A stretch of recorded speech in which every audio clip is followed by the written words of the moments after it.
بسم الله الرحمن الرحیم.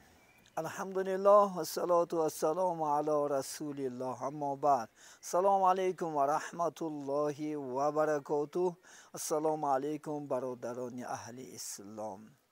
الحمدلله ما هیئت انشاءالله مسجد تاج محل بیان فرارسی یک واقعه ناخوش که در تمام شبکه های انشاءالله اینترنتی که امروز یعنی وفات کردن ابراهیم رئیسی شاه ایران و چندین انشاءالله با همراه های آنها که امروز در تمام دنیا این آوازه ها هست، ما هم از این صدای ناخوش و دیلگیر شدیم و سخن الله سبحانه و تعالی که انشاءالله خداوند برای مصیبت زدگان بیان میکند: اعوذ بالله من الشیطان الرجیم، انا لله و انا الیه راجعون.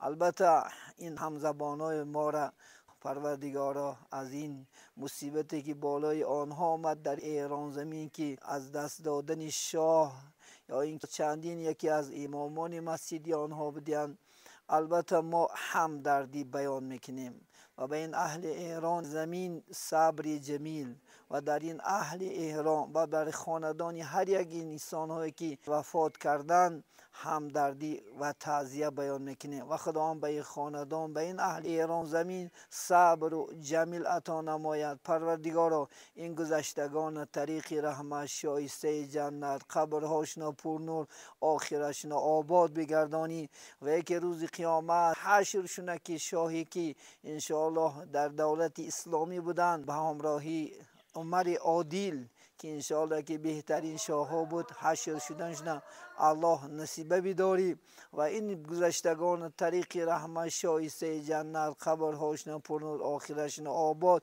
یکی از جنت های فردوس الهی نصیبه بداری. یعنی هموطنان ایرانی ما به همراه انشاءالله شما هستیم، درد شما دردی ماست، مصیبت شما مصیبتی ماست. البته ما به همراه شما هستیم، همیشه دعاگو هستیم که خداوند صبر جمیل انشاءالله عطا نماید و امید میکنیم که در آینده که با شاههای عادل را در این انشاءالله مملکت قرار بدارد و همیشه تینجی آسایشتگی را در این انشاءالله یعنی مملکت های مسلمان زمین الهی قرار بدارد. همدردی بیان میکنیم و صبری جمیل به این اهل خاندان و به این وطن ایران زمین.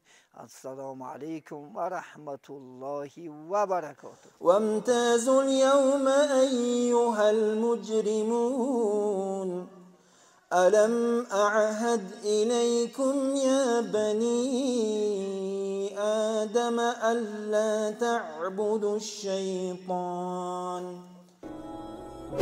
با شما باد صدای خدا.